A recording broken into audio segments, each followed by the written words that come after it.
Hi guys, and in today's video I'm gonna show you practical demonstrations about how you can actually use the Metasploit, how you can actually shoot exploits, how you can target some specific targets, and how you can actually shoot attacks from that framework. We're actually talking about hacking. So now, as you can see, I have the Windows machine here. Now I'm going to check my IP address, so ipconfig is almost the same as the Linux one, but the IP instead of IF, so click enter. Now as you can see, I have the IP 192.168.1.100.100. So now go to my Kali machine.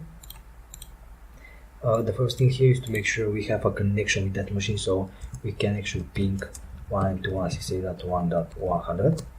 Yeah, we have the ping, and keep in mind that if the ping was disabled, you can go for like nmap and like the host and then pn. So this is gonna ignore the ping packets and just see if the host is online. But as I said, running the ping is first because it is less stealth, and run nmap is the second option because run nmap sending more packets and it can be more visible to the other side. So now we see the host is up, so clear. Now it's time to actually launch and start the Metasploit framework, so MSF console. Wait to initialize every module and actual exploit and payload.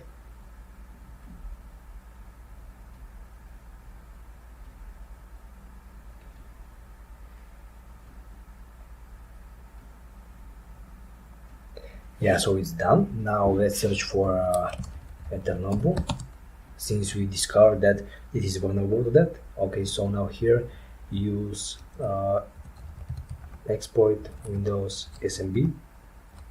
Just copying the exploit itself, manually writing it. Eternalblue, show options. Now we have to specify our air host, so set air hosts 192.168.1.100, and we can see that the SMB is running on that port, and therefore there is nothing else we have to actually specify. So now we can go for SMB user pass and domain if we are sure about that, but for now just let's run that exploit and see what's actually happening. So exploit and pay call station, guys. So now I typed exploit, so the exploits are running. Now we are sending a lot of packets to that machine. Let's see if everything's alright on the other side. Yep, for now everything alright. So now go here. So as you can see now, start the reverse TCP handler, connecting to target for exploitation. Therefore, connecting established for exploitation, connection established, so it's okay for now.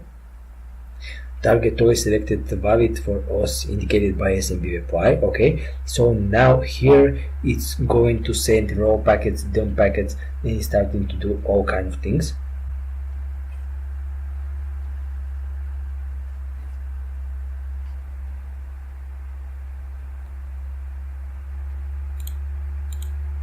And here, yeah, so it completely crashed down the system.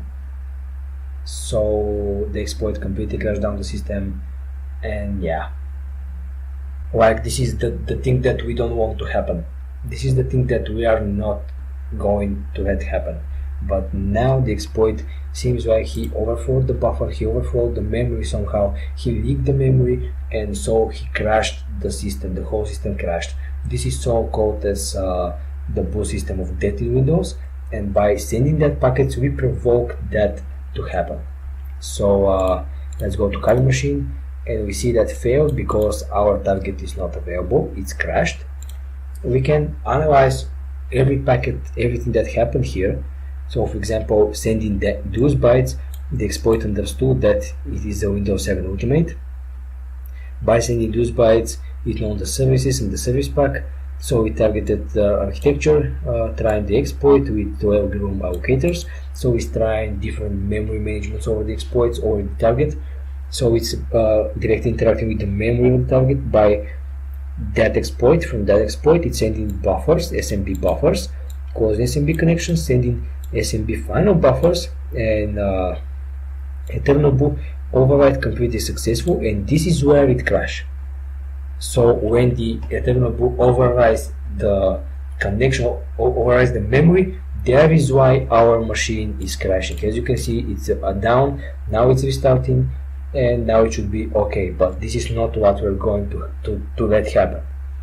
This is what I was worrying you about. This is what we were actually trying to avoid, and this happened now, and now you see why it's so dangerous and unwanted, because as you can see now, there is a message that shows that Windows was shut down incorrectly. So many people would be targeting that machine or fixing that issue, and therefore if they investigate, they can see from where the package was sent. So in future analysis, let's see here. Here is where the buffer actually exceeded and crashed, where the Eternalblue overrides the memory, and they overwrites that memory, and so on. Trigger free of corrupting buffer and failed because the host went down. As you can see, host was unreachable. Okay, so now let's try a new thing, and for example, set a payload. So set a payload, Windows, Metadata,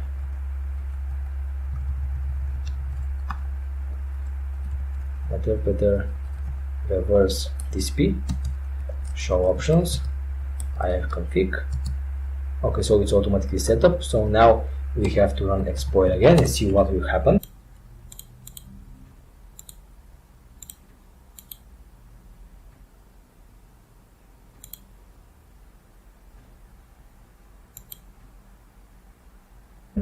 So now it's running the same service again, it's running the same packets again, it's throwing the same packets, and now let's see if it's gonna crash the system or it's gonna give us a reverse shell, and after exploit it's gonna give us a reverse shell. So as you can see, it's sending different buffers as well, causing connection to that buffer, sending final SMB to buffer, sending final fragment of exploit packet, so it's dropped by different kinds of packets. It's not sending one huge file, one huge packet. It's sending really much and small packets, and by collecting those packets, the exploit is working. And exploit is actually doing something, because it's really not needed to send one huge file. You are more visible, you are more noisy. You need to avoid that. So this is how the exploit is working. As you can see, it has several steps, and most likely it crashed down the system again. Yeah, again crashed down. So now we understood by practice, by the hardware course, that this is not the way to go. It would be great, yes, it would be amazing, but this is not the way to go. So now we have to find for another things, for another stuff, another strategies, in order to actually hack into that system, in order to actually go and exploit that system. As you saw, this is the procedure. Just search for vulnerability, search for gathering information, search for vulnerability, find exploit for that vulnerability, and if the exploit works, great. If not, stop there, go back and start searching for something else. So in our case, the Eternalblue did not work. It sent all the needed packets, and that packet successfully crashed down the system instead of giving us the shell. So the buffer, the system, the memory could not actually stand and actually resist to our packets, and that made the server to crash. So this is why you need to be really careful and really to actually watch over what you're doing, watch over your steps, because things like that can lead to potential discovery. So guys, I hope you enjoyed. This is one of the part of the strategy. So as we see, the exploit failed, and now we have to go and search for another exploit, another thing to go. We can go for searching like different modules, different exploit in the Metasploit. We can go searching manually, doing scans again, seeing if we miss something. And therefore, if we do not find anything, we can go for changing the attack vector, changing the way we approach, changing the way we attack. But as you can see, the exploit is working, but it's just crashing down the system because the system cannot resist. But you must try. We saw that it is vulnerable, and it indeed was vulnerable. As you can see, we were successfully able to remotely crash a Windows 7 machine without it doing nothing. So we was successful about crashing that system down. This was not the point, but we saw that it's vulnerable. So now we can either search for different exploits, different options, and if we don't find any, we should go back and search for other attack vectors. So we're gonna continue the searching and other exploits in future videos. So Windows machine again, we have issues here, and afterwards when you do that and we crash the system, we're gonna get a lot of attention to that system. A lot of people are gonna start actually realizing what happened and start investigating about what caused that system to crash. And if they saw the packets that Eternalblue sent, the Metasploit sent, you're gonna be get easily caught, and this is not the point. The point is to stay stealth. This is why the use of such exploits are actually dangerous. I know that in the exploits menu they said that this exploit should not crash the system, but as you can see it did, and it did it pretty well. So as you can see, the system is repairing itself for a long time. So the exploits are dangerous, guys, especially that one, remote exploits, and the exploits that are working with the memory. Because the exploits like Eternalblue are directly touching the memory for some services. They found like a weak spot, like a hole when they can touch the memory itself, and that's why they are that dangerous. And you need to be careful with that exploit. If they include memory, just don't use them for now. And you saw why. Now the system is crashed, the system is repairing, and I'm not sure that if it's going to repair itself. So sysadmin needed here. People who actually knows what is doing is needed here to actually help fix the system, because we made it crash really hard and awful. So as you see, the exploit sent all the needed packets. It sent from that hole all the different memory words, memory buffers, like SMB buffers. You saw that. Okay, so finish. You saw that the exploit is working on port 445, and that is the hole he's putting that words inside. This is the hole from where the exploit is actually working. The exploit is actually sending packets through that hole, and that packets, when received from the host, are starting to touch the memory. This is how it's working. So from that port, the server, so the Windows machine, is actually accepting that packet. So when the packets come, they start to touch the memory, and that touching of the memory exceeded to crash. So one quick tip for you guys: every time you see an exploit that is working with the memory, be really careful with that. Seriously, be really careful. So as you can see, Windows was recovered from unexpected shutdown, view problem details, blue screen update, we have the OS version, and we have some memory information here.